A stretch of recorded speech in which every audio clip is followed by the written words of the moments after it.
Welcome to the Ari Hoffman Show on Talk Radio 570 KVI, your home for the politically homeless, streaming at KVI.com and on the KVI app.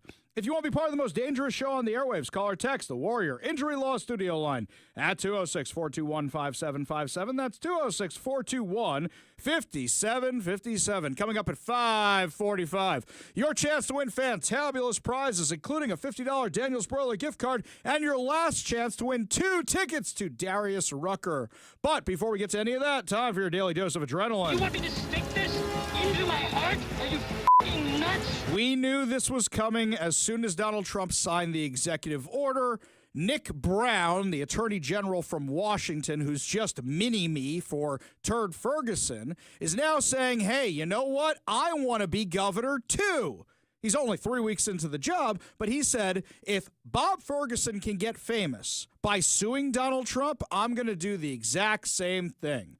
So, sends out a press release this morning, calls for a press conference. And what did he do? He filed a multi-state lawsuit against President Trump's order cutting federal funds to institutions providing trans surgeries to kids under 19. What's the upside for him? See, Washington politicians are emboldened by the election results. Every other state is a little worried because it means they could be out of a job soon. But Washington doubled down on dumb and got bluer.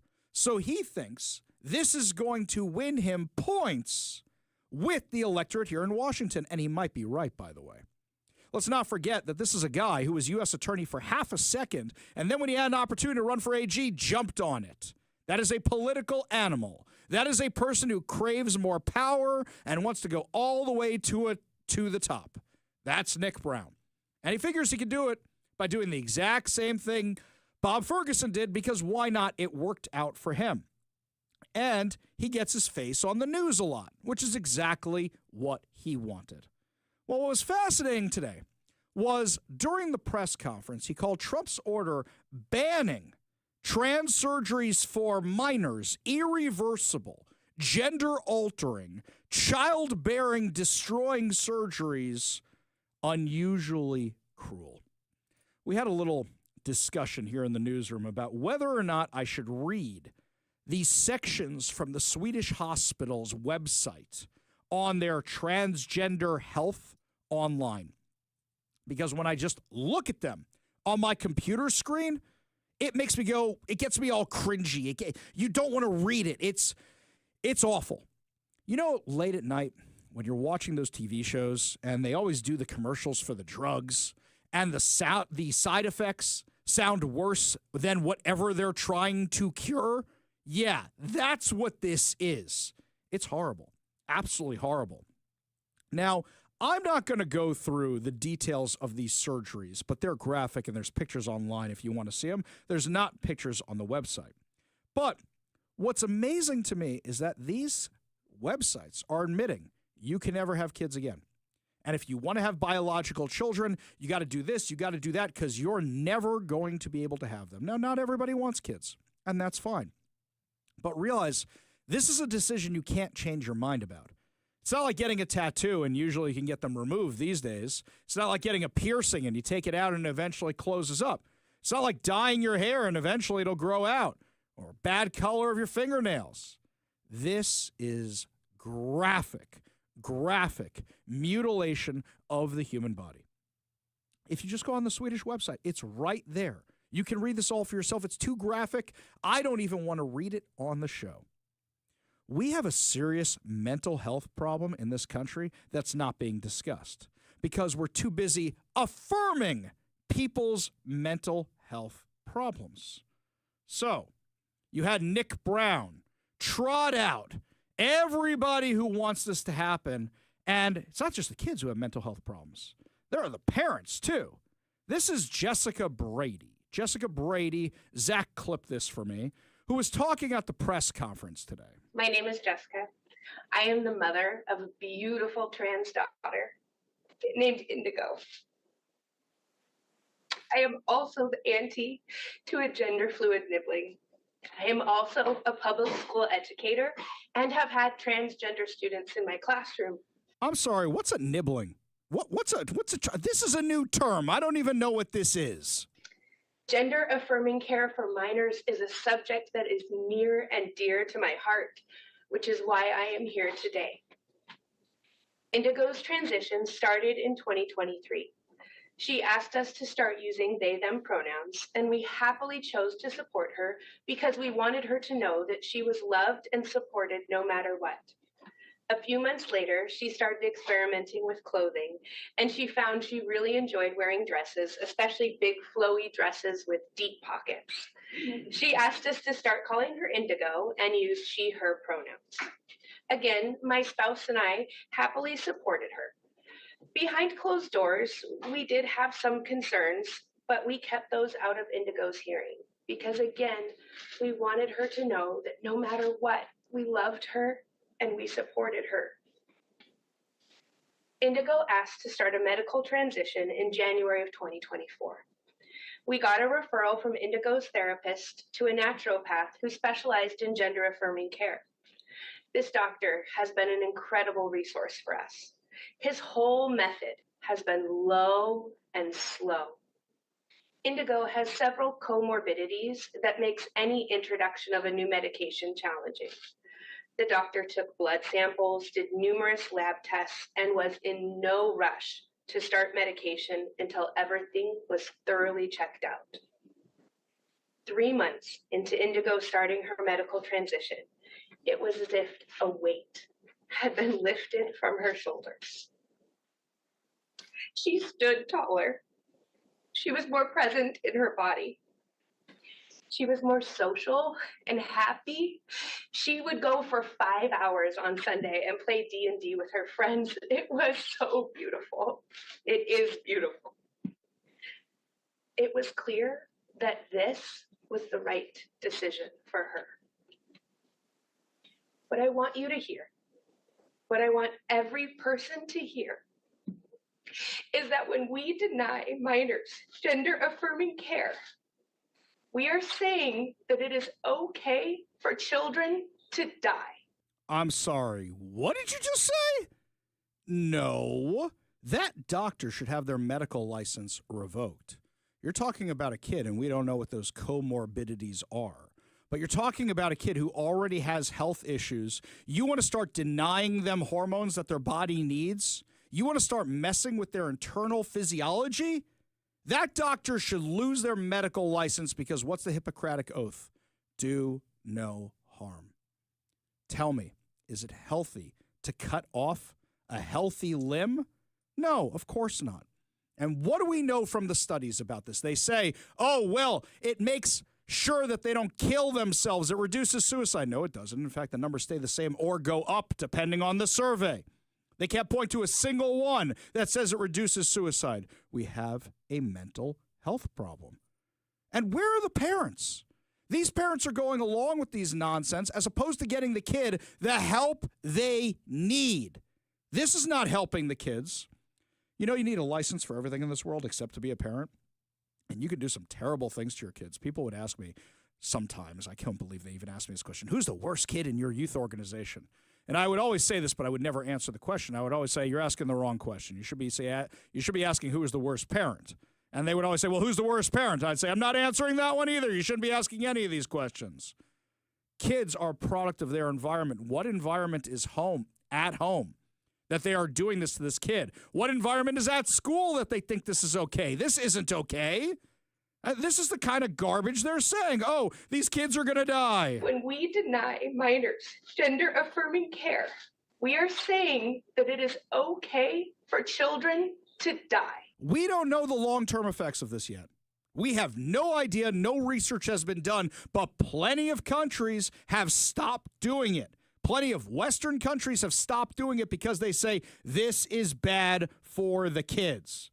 Oh, there was a lot more of this insanity today. I hope that the public can understand the gravity of this issue and that the gravity is that this order will kill trans children. That's not true. It's not going to kill anybody.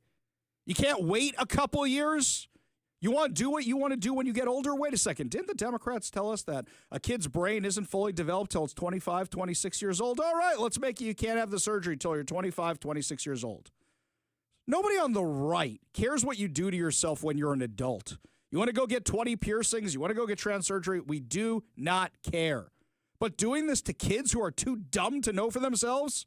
If I had married the girl I dated when I was 14, 15 years old, I'd be married to a lesbian who got arrested protesting George W. Bush's involvement in the Iraq War. That would be my life right now. Teenagers do dumb things, like run from police on their prom night. Yeah, gee, I don't know who would have done something like that. Teenagers do very stupid things. And it's the parent's job, it's the teacher's job to say, that's dumb.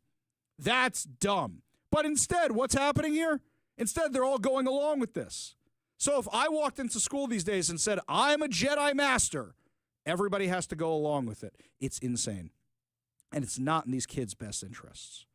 But why does the left want this to happen? I'll tell you why. Because then they get a whole generation of people who are dependent on them. Because number one, they're pushing their radical ideology. Somebody who does this, odds are, ain't going to be a conservative. But on top of that, these kids, whoever gets the surgery, needs ongoing health care for the rest of their lives to maintain it. They need drugs for the rest of their lives, which means they need health care, health insurance, which means they need this stuff taken care of, and they're going to want the government to provide it for them. Big Pharma should be ashamed of themselves that they even make these drugs. So Big Pharma does this. The Democrats do this because they want these kids to be their subjects. They want them to be reliant on government for the rest of their lives, and they figure they're building little foot soldiers. You know what's crazy? Democrats don't believe at all that parents have any say in this whatsoever. Not any say at all, which is absolutely mind-boggling.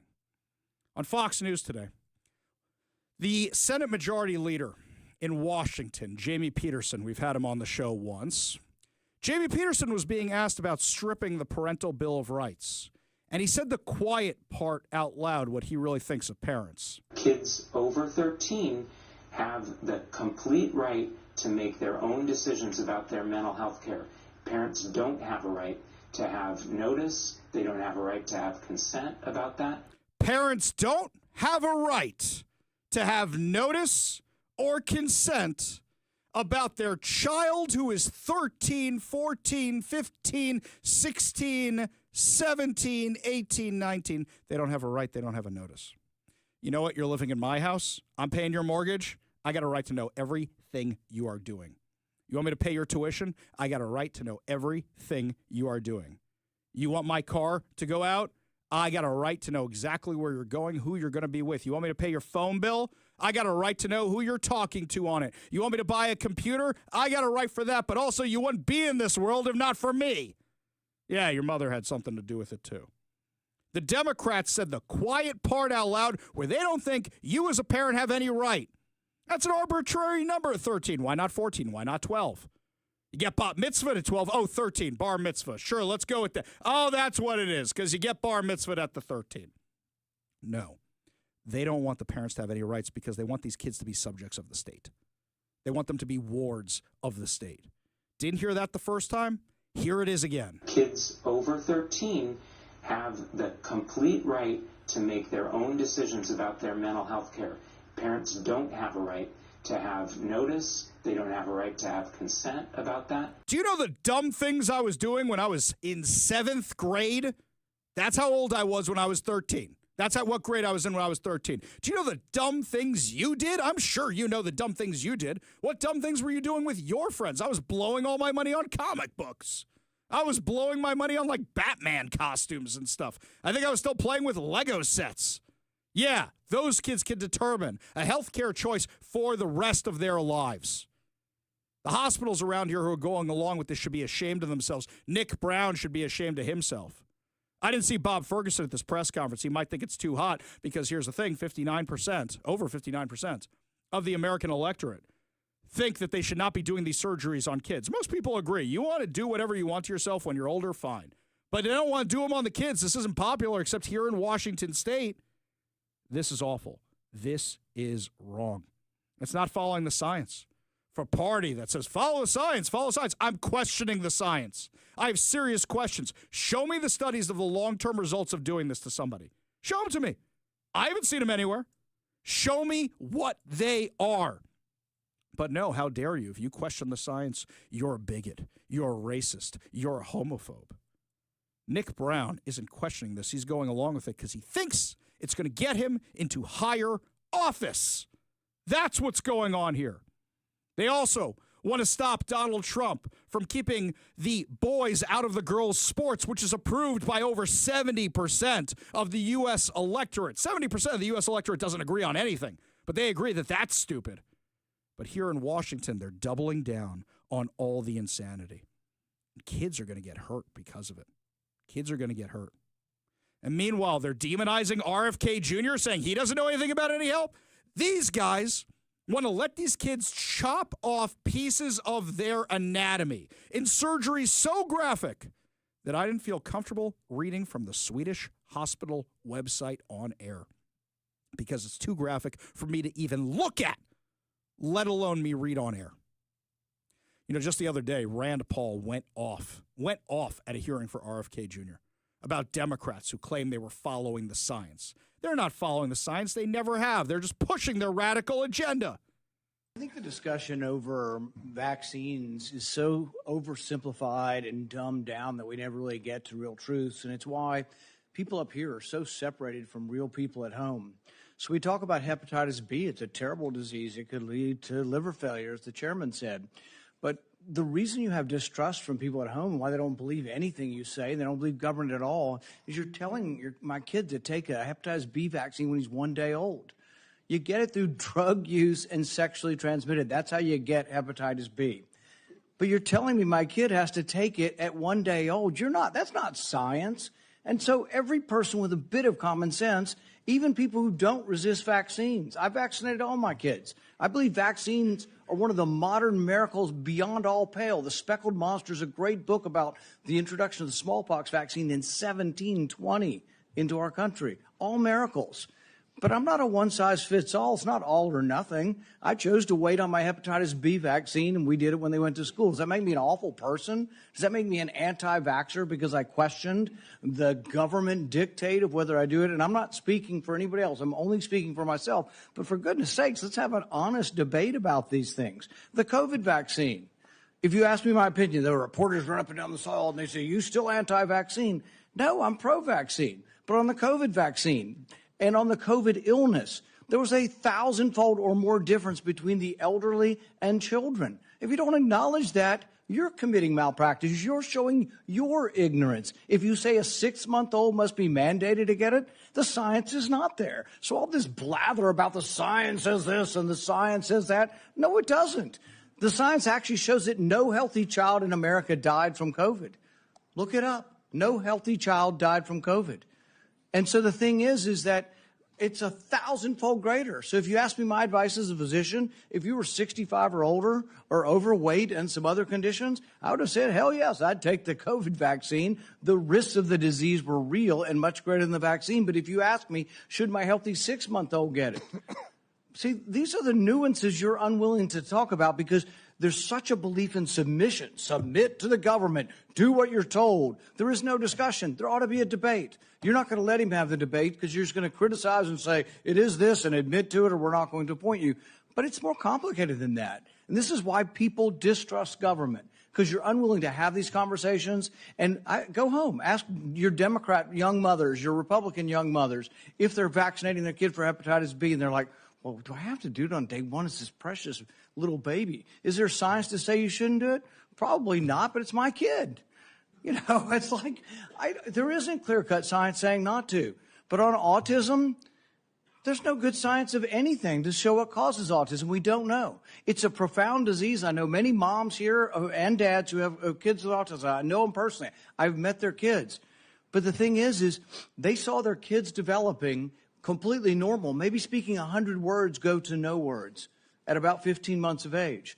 Now, there isn't proof. There isn't proof that the vaccines cause it. That's true. There isn't proof that it causes it. But we don't know what causes it yet, so shouldn't we be at least open-minded? We take 72 vaccines. Could it be? I don't know. But we shouldn't just close the door and say we're no longer, because we believe so much in submission, we're not going to have an open mind to study these things. And so it's sort of this crazy notion. Schizophrenia, I would put in the same notion. You have a kid who's completely normal to 18 or 19, and their brain goes haywire. How does that happen? It's the most bizarre disease. Shouldn't we be open? Could it be our food? It might be vaccines, it might be our food, but autism's more common. I don't know about the schizophrenia statistics, but autism is more common. Shouldn't we want to be open-minded? Instead, we're so close-minded and we're so consensus-driven that the science says this. Well, science doesn't say anything. Science is a dispute, and 10 years from now, we could all be wrong. We were told in the beginning, 20 years ago, they did this enormous study, and they said, everybody over 50 should take an aspirin. I thought, well, that's a pretty good idea. It makes sense. But you know what? 20 years later, they measured it. And they found if you had no heart disease and you were taking aspirin, your chance of dying from a brain bleed or from a stomach bleed were greater than the risk of heart disease. If you have heart disease, they still say take an aspirin. If you don't, they've changed their mind 20 years later. But would you have all said I was crazy and I should no longer be in public discourse if I had said 20 years ago, I don't feel like taking an aspirin. I ride my bike all the time. I'm afraid I might hit my head. But that's what country's about. It's what dissent is about. So just ask you to look at the larger picture and give the guy a break who says, I just want to follow the science where it leads without presupposition. I think really what we have up here is presupposition. You've already concluded. It's absolute that autism isn't caused by it. We don't know what causes autism, so we should be more humble in what we say. Sorry I didn't get to a question. And you know what? Rand Paul is exactly right. In fact, Rob in Lakewood over on the KVI text line, the Warrior Injury Law text line, beat me to a point. He says, in the old days, helicopter parents pushed their kids into sports, into music. Now they push them to hack off healthy body parts, push them to be trans. Yeah, that's exactly what's going on. We have a mental health crisis that is not being dealt with. In fact, it's being encouraged. And that's how you get this insanity. We're going to have a generation of kids that we don't know what happened to them. We don't know how this happened. We know exactly how it happened to them, but we don't know what's going to happen to them. And they'll look at this moment and say the parents should have been the adults in the room. And unfortunately, they weren't. And look what happened to these kids. Lots more to discuss as the show continues. When we come back, my friends, so much more to talk about, including the fact that when this principal in Seattle decided to drink a little bit, it exposed a whole history of domestic violence and assault, and now he's suspended from the public school system. That and your calls. You're listening to the Ari Hoffman Show on Talk Radio 570 KVI.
Welcome back to the Ari Hoffman Show. Don't forget, coming up at 5:45, your last chance to win 2 tickets to Darius Rucker at the Washington State Fair, plus a $50 Daniels Broiler gift card. Yeah, another reason, always keep your radio tuned to 570 KVI, left on the dial, always right on the issues. You can also stream us at KVI.com, download the KVI app, and, of course, subscribe to us on whatever your preferred podcast platform is.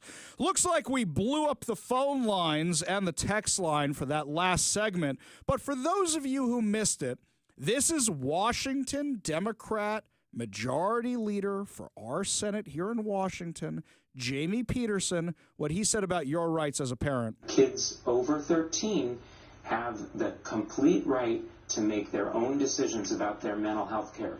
Parents don't have a right to have notice. They don't have a right to have consent about that. Now, if you disagree with Senator Peterson, which I know a lot of you have because Mike just showed me that Libs of TikTok just shared that clip, and you know who commented on it? Elon Musk. What do you say, Mike? That's insane? That's what, right.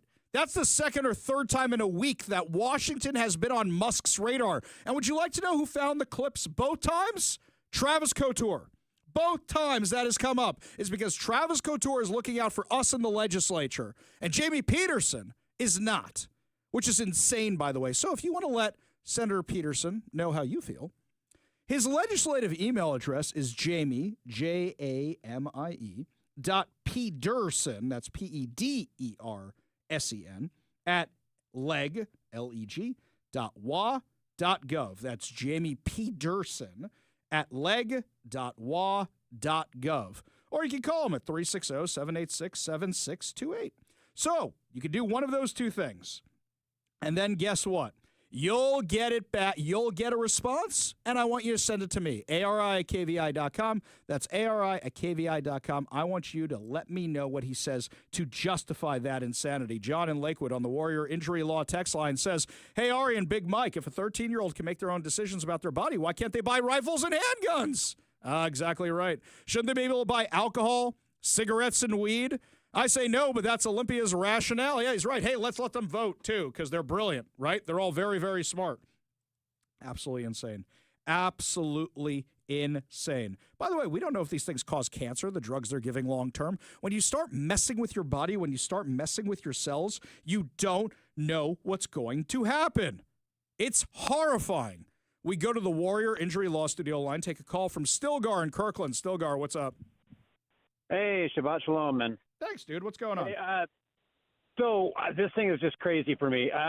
So if this were a naturally occurring phenomenon, this whole transing the kids thing, it would be evenly distributed across society, but it's not. And this woman and her wife, I'm assuming, probably just talk about how bad men are all day, and their son hears all of this and says, oh, well, life would be better if I wasn't a man, and starts this whole psychology. And so you get these pockets.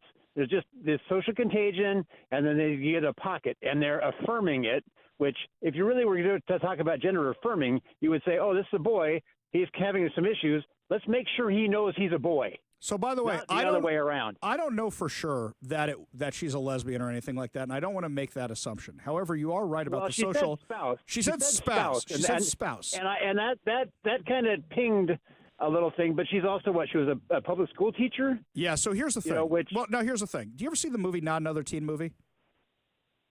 A long time ago. Okay, so it makes fun of. My favorite part is the very beginning of the movie where they're giving a tour of the school, and the guy who plays Ted on How I Met Your Mother divides them into different groups, and he goes, "All right, you jock-looking fellows over there, and you girls I can't say on the radio. You girls go over there, and you nerds hang out over there."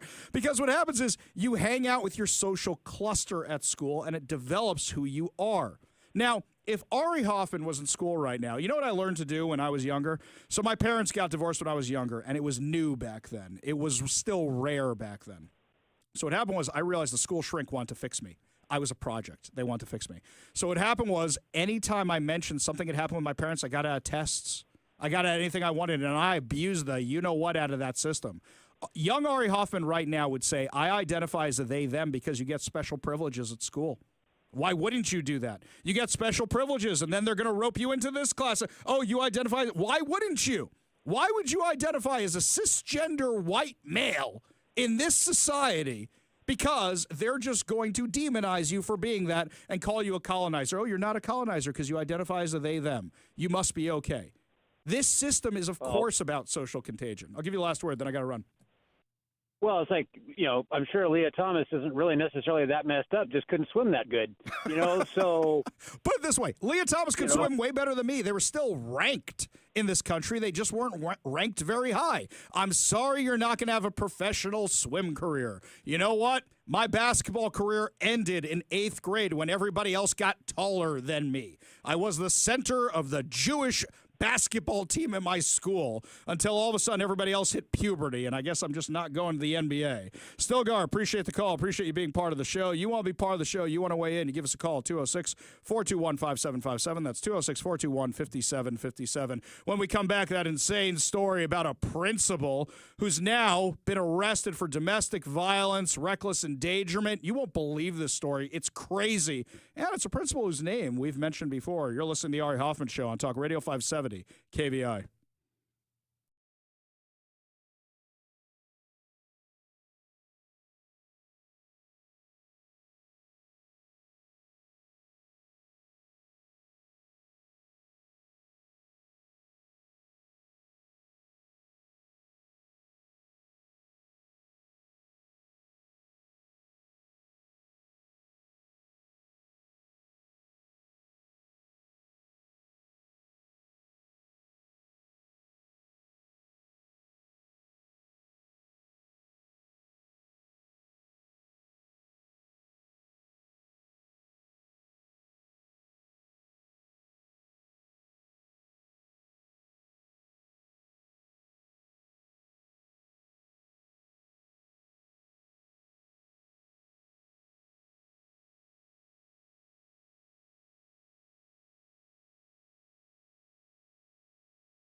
We will get to your calls, but I've been sitting on this story for 2 days, and I really want to do it because it showcases Seattle insanity. On Sunday, a Seattle public school principal was arrested for DUI and reckless endangerment after grabbing the steering wheel while riding in a car with a woman who was driving and flipping the vehicle. According to court documents we got a hold of, the woman told police she refused to press charges against Chief South International High School principal Ray Garcia Morales because she is afraid of him. No charges were filed against Garcia Morales, and he was released from custody. However, Seattle Public Schools has placed him on administrative leave until further notice. Court documents state that early Sunday morning, Seattle police arrived at the scene of an overturned Toyota Highlander with suspect 1 standing next to it with bloodshot eyes. Garcia Morales was later identified as the suspect described in the report. He originally denied anyone else was in the vehicle and denied drinking alcohol. But when officers told the suspect that 911 callers had reported a woman running away from the vehicle after the rollover, he again denied anyone else was in the SUV. However, police officers noted that the suspect was large and the driver's seat was pushed very far forward. Anybody who's got a very short wife or spouse like I do knows that. I have to put the seat all the way back when I'm driving my wife's car, and she has to slide it all the way back forward. She gets very mad when I don't put it back. So the seat was pushed really far forward, so this guy wouldn't have been able to fit in it. Additionally, the vehicle was not registered to him. Because officers believed he wasn't driving the vehicle when it flipped, he was released. 2 SPD officers went to the home of the woman who was listed as the registered owner. She told them that she was at a party when the suspect began to fall asleep. When she suggested they leave, he reportedly called her the B word. The pair did leave the party with the suspect driving. However, she recorded the suspect driving because she was afraid of him. Apparently, that video is so bad, that's what got the guy arrested. According to the report, they switched seats before getting on the freeway. Court documents say the suspect grabbed and pulled the steering wheel, causing the SUV to flip. How drunk and how angry was he? After the crash, the suspect opened the passenger's door and asked the victim, "Do you want to die?" She told police she was afraid of the suspect and ran from the crash site. The victim told police that the suspect had been verbally abusive before and had even abused a family dog. She also claimed there had been prior incidents. The victim's daughter told police that the suspect had been verbally abusive, and the officer took pictures of the victim's bruised left arm and swollen face. Shortly thereafter, King County Sheriff's Office deputies arrested the suspect at his brother's house for driving under the influence, domestic violence, and reckless endangerment. The case is still under review, but no charges have been filed, partially because the victim is refusing to move forward with the case due to her fear of Garcia Morales. Seattle Public Schools sent a letter to students and teachers letting them know that he had been arrested and that he was on administrative leave until further notice. Now, his name sounded really familiar. I knew Chief South High School right away, of course, but then I remembered he's the principal who went to bat for Ian Golash. Remember Ian Golash? The teacher who is also chair of a department who took his kids to BLM protest, who has an arrest record for violence, and who's also the one who hung posters of terrorists in his classroom, who's the one who said boys can get pregnant and failed a student for saying otherwise, the one who denied the October 7th atrocities, the one who demonized Jews in social media posts. This is the principal who backed him up. This is the principal who supported him, who apparently, according to these court documents, has a history of domestic violence, of verbal abuse, of assaulting the family dog. Mike, how many stories have we done about bad actors in the public schools? And I don't mean the kids in those lame shows. I was one of those kids, okay? I don't mean that. I mean the teachers, the principals, the staff, the administration, the superintendents. I reached out to Seattle Public Schools for a statement. Still haven't heard back from them because I want to know if this guy had a record like Ian Golash. Did he have a record while he was in school? Were there any previous complaints against this guy? This is who is teaching your kids. We go to the Warrior Injury Law Studio line, take a call from our friend Mario. Mario, what's up, man? Hey, how you doing, Ari? Doing good, buddy. Hey, listen, I just wanted to make a comment about your buddy Pedersen, and let me tell you something. Don't call my buddy, man. That was one time we had him on the show. Don't call him my buddy. Yeah. Okay. Our buddy, then.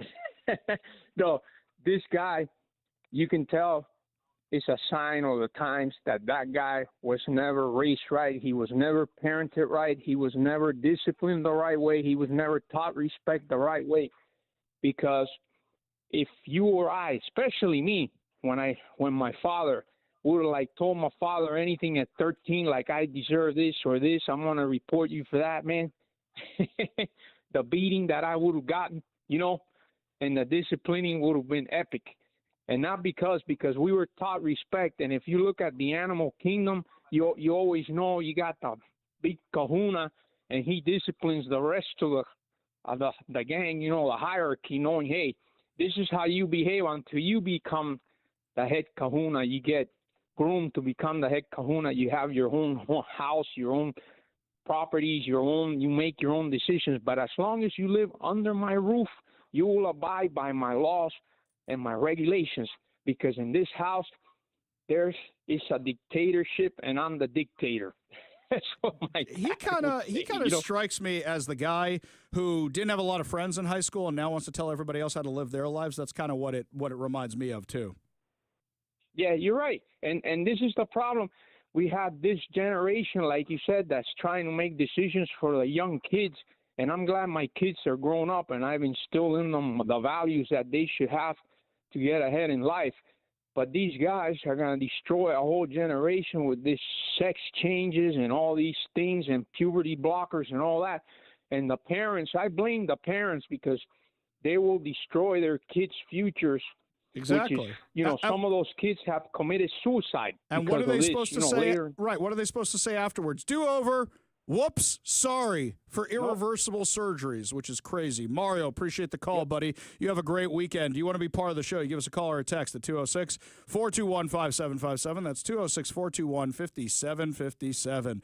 When we come back, speaking of crazy things happening, Kamala Harris is back with a new word salad. Oh, I missed her so much. And Democrats are marching on federal agencies. We'll give you all details. You're listening to the Ari Hoffman Show on Talk Radio 570 KBI.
Kamala Harris and Doug, I can't believe she's still hanging out with him after all the affairs and everything else like that. Maybe he's the one who gets the good seats to the Lakers. Nobody's going to give her good seats to the Lakers anymore.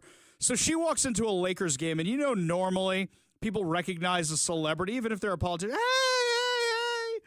Nobody stands up. Nobody even acknowledges her presence. They're just somebody else at the game. And what's funny is somebody got video of this where she's smiling and pointing, but I'm not really sure who she's smiling and pointing at. Almost as if, recognize me as she's walking in. Now, for some reason, some news outlets were asking her thoughts on the California wildfires. The ones she did nothing about, the ones she actually may have helped cause by her mismanagement of California. So let's be real about this. Does anybody care what she has to say? But Kamala Harris did not disappoint. Which leads me to the latest episode of Deep Thoughts with former Vice President Kamala Harris. As we think about the future, we must, as a society, as a country, invest in adaptation and resilience. And we have to understand these extreme weather occurrences are extreme, but they are increasingly less rare. They are extreme, and they are weather. But they're extreme because they're extreme. And they're weather because they're weather. What the hell is she talking about? I mean, really, at this point, gee, how come she lost? I have no idea. We're going to blame the whole thing on climate change? Maybe it had to do with the fact that your reservoir had no water in it. Just a hunch. Call me crazy. Your fire hydrants had no water in them. Just a hunch. Just a guess. I don't know. Call me crazy. We go to the Warrior Injury Law Studio line. Take a call from Heather in Lakewood. Heather, what's up? Hi, Ari. Thanks for taking my call. I'm so excited to talk to you. Oh, awesome. That's so flattering. Thank you. Anyway, I had a couple of points on the gender affirmation in the schools because I have 3 grown daughters that went through school in Washington. They wouldn't give them, they couldn't take aspirin or ibuprofen if they had a headache or cramps. But now they're going to give kids without parents' knowledge, like hormone blockers. What do they call them? Puberty blockers. Yeah. Hormones. And they're going to amputate body parts. But they couldn't take aspirin. I don't understand that. Right. And also, let's not forget, they have these health clinics at the schools. And they have them specifically. They have them at some of the Seattle schools, which is insane, by the way. Yeah, I had somebody, a Democratic schoolmate of mine, posted on Facebook about, he said, this is ridiculous. This isn't happening. If you could name one instance where this happened, I will pledge my allegiance to the orange, whatever they called Trump. And yeah. I said, it's happening. It's legal in Washington for them to do this. They're like, no, it isn't. Show me where it's legal. And I'm like, it's legal. How can you not know that? Well, send them to, here's what you got to do. Send them to Seattle Children's website. On the Seattle Children's Hospital website, it's all right there. And then they were, you kids can't get a tattoo until they're 18. Mm-hmm. But so they have to be 18 to get a tattoo, which is modifying their body. Yep. But I was just listening to your show, and whoever it was said, at the age of 13, they have the right to make medical decisions for themselves regarding amputation of body parts. My brother-in-law was telling me he had to take his daughter in to get her legs waxed or something like that, and she needed parental signature for that. She needed that, and she's 17 or 18 years old. But you can cut off whatever you want at the age of 13. Yeah, this is ridiculous. I don't understand how people don't understand that this is backwards. It's completely insane. Heather, appreciate your insight. Appreciate the call. Appreciate you listening to the show. You want to be part of the show, give us a call or a text at 206-421-5757. That's 206-421-5757. Got time for one more quick call. We go to Daniel in Lake Stevens. Daniel, make it quick, buddy. Hey, so my kid, when he was like 3 or 4 years old, he got out of the bathtub, and he had one of those towels that has a hood on, and we just got done watching Frozen, and that, Shay does the cape whip thing, right? Yeah. And so my son was like, "Oh, I'm a princess," and does a cape whip thing on his little towel, and my wife and I, we look at each other like, buddy, you're a boy, princesses are girls. He's like, oh, you just kind of see this look on his face like, oh, I didn't know that. And You then, like, mean when you just didn't prince- trans your child? How dare you? What's wrong with you, Daniel? You can be a prince, and then my wife goes, or you can be Batman. He goes, oh, I'm Batman. It's like, these kids have no idea, and parents just want to brainwash. We're just like, quote unquote, affirm them, but it's like they just need to be educated. Exactly. I don't know why. Exactly. It takes me back to that old study. It takes me back to that old study where you have a bunch of boy toys, a bunch of girl toys, and the boys naturally gravitate to like the Batmobiles and stuff, and the girls go to the dolls. Daniel, appreciate the call. Appreciate you being part of the show. Lots more to discuss as the show continues, including how Bob Ferguson is freezing out the media, and not just us. Even the Seattle Times. We'll tell you all about it when we come back. You're listening to the Ari Hoffman Show on Talk Radio 570 KVI.